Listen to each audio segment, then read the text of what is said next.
talk to me about the symptoms. What creates? Yeah. You did a great job describing 5 key areas. Yeah. Tell listeners about those 5 key areas that ultimately results in a large unsheltered population in a city. Yeah, number one, we probably have the most compassion for the fact that we've got a housing crisis, and economically there was some folks early on in the pandemic for sure that lost some jobs. Number two, we're looking at a nationwide opioid epidemic, but addiction is one of those symptoms. Then you come third to the fact that we as a nation lead our world in incarceration, and we've had this thought that identifying people with a felony was somehow going to help the rest of the population, when in reality that becomes a life sentence of it's harder for me to get a job, it's harder for me to get into an apartment. And then we're seeing it with our own eyes, the fact that about 40% of the folks who find themselves unsheltered are struggling with a mental illness. And as a nation, we have just kind of fallen down and said, oh, who's going to figure this out? We moved away from institutions, but we haven't replaced that with what I would hope would be kind of a group home type approach. Supportive housing is what some people call it. And then number 5, in our county, we have an unsettling amount of women who are homeless, and usually that stems from domestic violence. And so, 50% of the folks that we're talking about are women.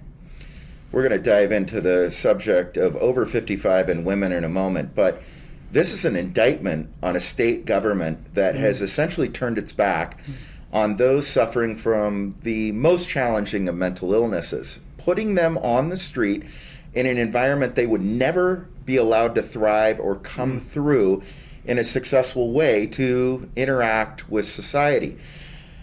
This is not an uncontentious issue, though. We know, and recently the Salem City Council has taken a look at a similar facility to what we have 2 of in Northeast Salem, not too unfar from the Salem Chamber facility, certainly close to my personal house in Ward 1. Tell me about what could occur in West Salem. We certainly have heard from the opponents, and we've heard from the proponents of placing a managed camp. Tell those listening in West Salem who may not know a lot about this encampment, let's bust some myths, get into this, and tell our listeners what could happen there. Yeah, so the number one role of a micro shelter is to bring people into a safe environment. So the site that we set up will have complete digital security, which is first of all preventative in most ways, and then safe in terms of we train our staff with both the trauma-informed care and de-escalation, but also safety and security, just like you're seeing other folks who wear that on their chest. And so that's present 24 hours a day. The second thing is just sanitation. So we help people manage the amount of stuff that they have and manage, keeping their own pod and area clear and clean. We provide showers. You've got regular sanitation on site that all of us take for granted. And then the third thing is supported.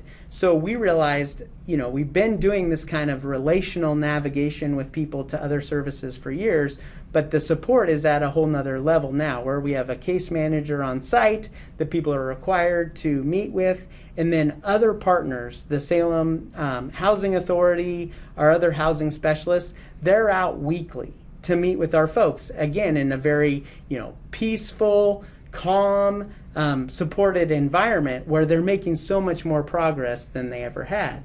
And so all that to say, and it's been stated, we know we can manage inside the set parameters, and then we're working with neighbors on, mitigating any impacts. It's not a drop-in site, so we set the vulnerability. So the sites that you mentioned on Portland Road, one started out as a women first site, and then the other one started out as a family site, recognizing the vulnerability there. This one, we knew we were going to be by Salem Town, so we said it's got to be 55 plus. We've got to set that mark. And then hearing from the community, we realized, oh my goodness, we're right by these apartment complexes. This also needs to be a preference for women's site, to again recognize the needs of the neighbors. It's not drop in, but we recognize not everybody works out in the environment because there's community expectations. We do try to provide rides to people's next thing, or they have their own vehicle. But again, there can be impacts in the neighborhood. I'm a big believer in aspirational leadership. Show somebody something that has worked, allow them to digest, and then ask them to help guide that course. If I were to need a success story from you, and I did hear it last week, and it was great to hear, tell me about the impact of the former DMV site in Northeast Salem and some of the transitions that have occurred from that facility. Let me tell you the story there I was most moved by last week. A woman came to us. She was fleeing a terrible situation involving trafficking. And so then she came to our site. Immediately, our focus was, food, clothing. She was a person who said, can I volunteer? We got her on the list, got her in at the micro shelter. She was able to get stabilized. So then she applied for a job with us. And so now she's able to live in one place and she's working at another. Again, this woman is an incredibly capable woman, but she needed to, basically leave everything from her past life to escape this terrible situation. One of the conversations that our city council is having and debating is placing additional facilities such as this small micromanaged facilities across the Salem community. And yet your organization is finite on the amount of breadth and the amount of bandwidth it can handle. Tell us the plan or the long-term vision of how Church in the Park would ramp up to tackle additional facilities in the future. Yeah, so I think the growth we've had in 2021 may not be what we can always do, but we opened a women's shelter. We did the pavilion demonstration project. We opened the site at the old DMV. We've opened the site at Catholic Community Services, and we think we can successfully open and train staff for the site in West Salem. So that's 5 efforts in a year. I'm thinking of giving our team a little break, and next year I think we should only start 3 new efforts.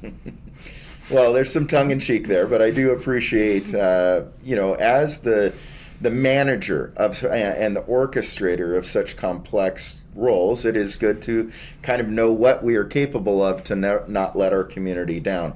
If you're an individual that's interest has been piqued about Church in the Park, how would somebody get a hold of you and maybe or your staff team to either provide volunteer leadership, funding, or at least connect to learn more?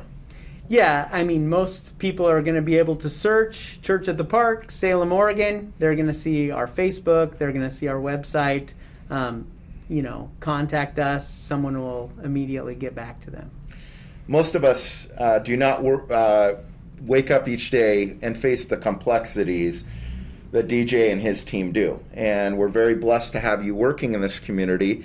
I hope this effort, number one, is successful, but most importantly for the lives that you've impacted, I hope they continue to be impacted and we see some changes. That is what the Heart of Salem longs for, is hope for individuals to have a new pathway to reintegrate into our communities, to become next version of leaders themselves.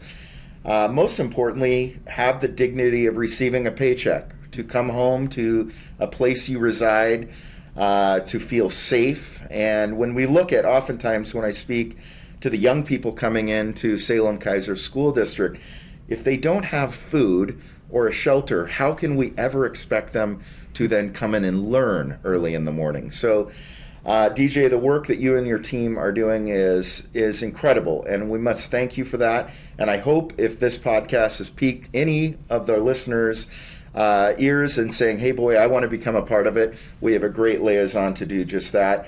Thank you so much for the work that you're doing, and we will have future conversations, I believe, as we hear the next step that your organization is taking. Any parting thoughts you'd provide business leaders across Salem?